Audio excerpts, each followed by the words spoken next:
Okay guys, welcome back to the channel. Absolutely delighted to be down in the warmth of Georgia here at TPC Sugarloaf. Good to see you, pal. Always great to see you. Thanks for coming down. No, absolutely no chore for us to be here absolutely this time of year. Today, you and I are going to focus on the players' irons, right? We're going to get into the forged and the tour. Yeah, the forging side, again, that's what Mizuno is known for. You know, that's where we really shine. And I'm holding the JPX 923 Forge, JPX 923 Tour.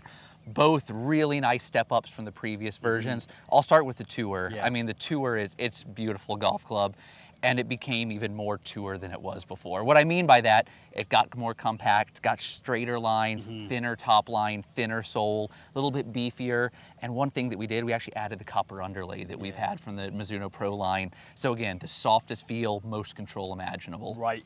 Last time we talked, or last model 921, we got into a lot of sort of harmonic conversation, and that's always a big thing for Mizuno, how the vibration affects the feel, and you guys are just unwilling to compromise on any of that. That's signature for Mizuno.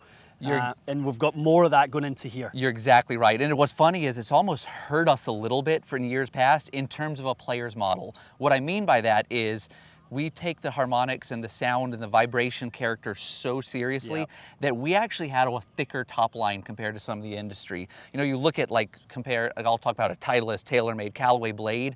They're pretty thin compared to ours. Mizuno's always been a little bit thicker, and that's because what we call the fourth mode of vibration really is that top line. We always reinforce that by adding thickness.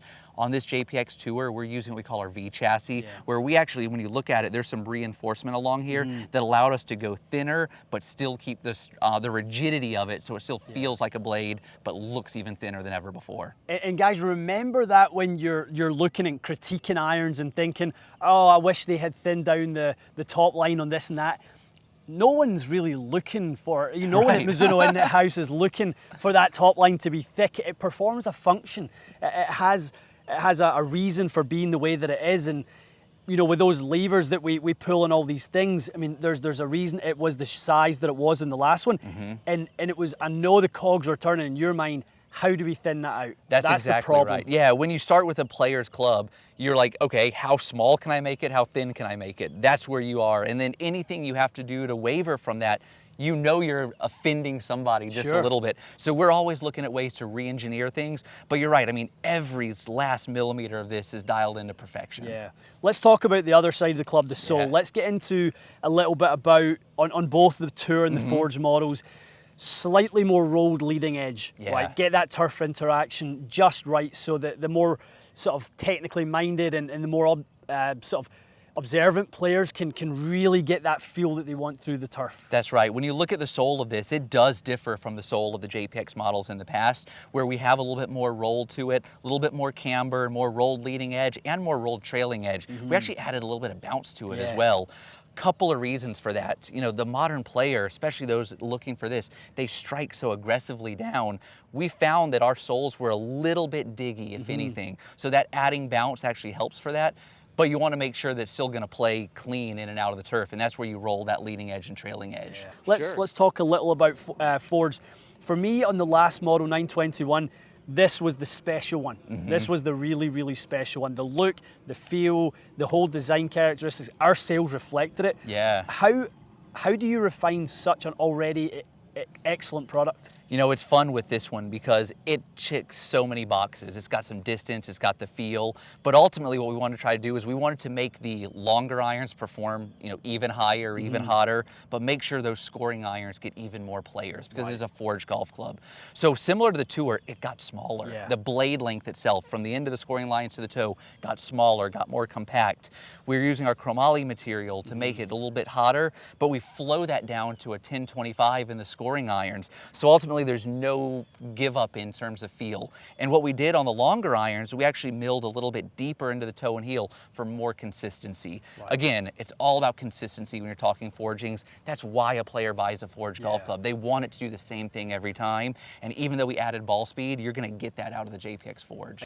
So we're still thinking about these sets as 4 to 7, 8 to wedge. Yeah, absolutely. Still, That's exactly kind of right. slightly splitting those and making them progressive. Correct. When you get to the 8-iron, you lose the chromoly material and you lose the milling. Right. But ultimately, even with the 7-iron, we've taken steps to dial it back a little bit. Yeah. So each step is a very much, it's a work in progress to connect the dots to the scoring irons. Right, and we've got a little shortened blade length on the 8-2 wedge. We've got a little more, as you say, compact shape in those. Looking, not just performing, but looking like scoring clubs. Like you're going to have those lovely little feel shots where you're knocking one down, you know, into a specific pin location, that type of thing. Yeah, it's gotten to the point where when you get to the 8-iron, 9-iron wedge, it's difficult to differentiate between the forged and the tour. Totally. Okay, let's hit a few. Absolutely.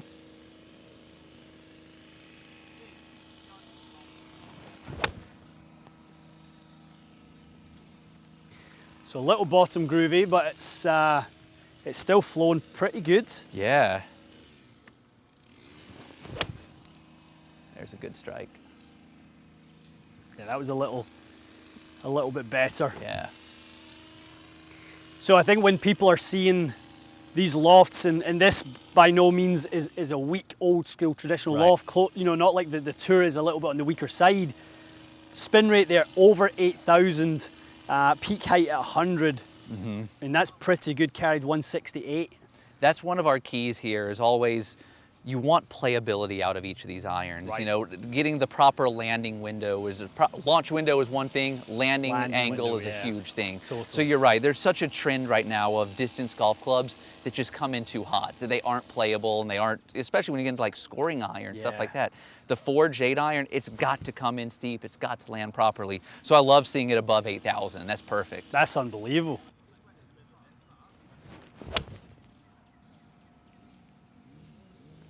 It's such a tight trajectory. Yeah, that was nice too. Yeah. So within one, so here's a really cool thing there. Within 1 yard of the carry distance with the previous one, but a little bit of a different spin window, dropped 700. Yep. Probably into more of where I would expect it to be. So maybe I caught that last one a hair thin. Right. But the beauty of it is the ball flight doesn't detect any difference. Right, exactly. They carried almost exactly the same, really tight.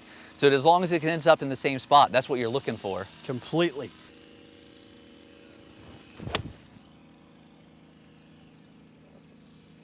So probably a similar one to the first one. Yep, exactly. Yeah, ball speed 122. Again, you know, we've got standard deviation right now of 1.9. So we've got plus minus is really tight there. 48 on angle of descent again, and back to that 100-foot peak window. So tight in terms of what we're seeing in the performance. That must be pretty exciting to see when you conceptualize these things, you design them, you throw them out there to manufacture, and they come back as finished products. Ultimately, they then get tested in these devices, and when you see the feedback come out like that, that must be pretty exciting. Absolutely. You know, the real world proof is exactly what we're going for, so that's huge. Love it. Okay, let's head on over to the tour model. Yeah, absolutely. Loft differences, Chris, between the two models. What do we have as static loft differences between forged and tour? The forged are going to tend to be about 2 degrees stronger. Yeah, so the tour, this is very traditional. Same loft as our muscleback irons here. Right.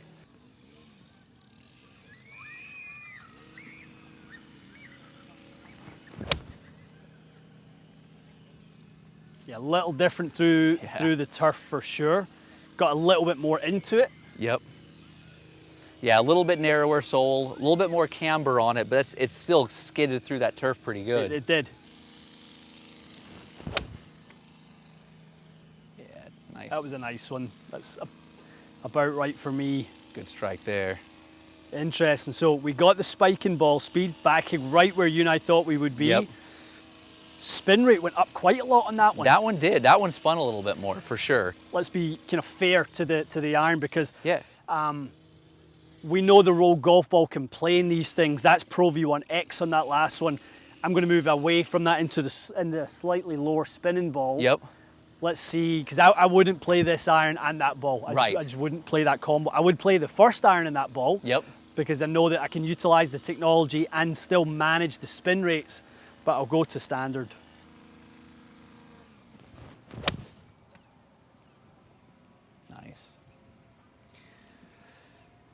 So 900 Yeah, less. you could see the flatter trajectory Totally. on that. That was perfect there. And like you predicted in terms of the loft difference Yeah. for length difference is almost exactly right. That's right where we needed to be.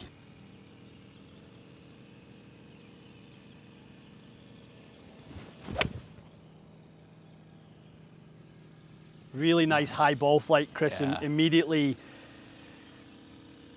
And we talk about, you know, consistency of height windows. Mm-hmm.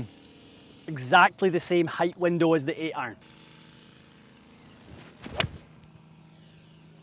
Turned that one a little bit, probably my miss, so Yeah. I'm really keen to see what we get on numbers on that one. So within 1 yard again on the Right. carry. So that's a dispersion penalty that I've got there, Yep. so a left miss.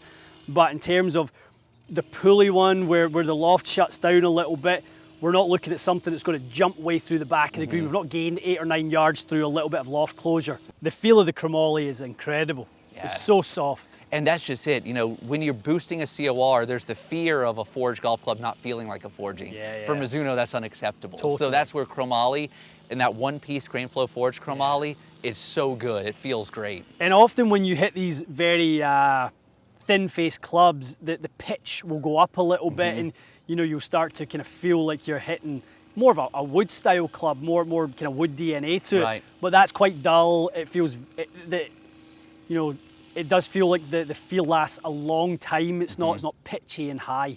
There's a lot of things that go into the actual sound character of it. And you know, we look at like on the JPX Tour where I talked about the V chassis. That's plays a role in this as well. And we're ultimately just trying to dial in the feel of every Yeah. shot. A little low in the head, you can see kind of the lower launch, higher spin. But again, 197 Yeah. on the carry. Dead on line. Really, really good stuff. 138 efficiency on a bit of a thin one.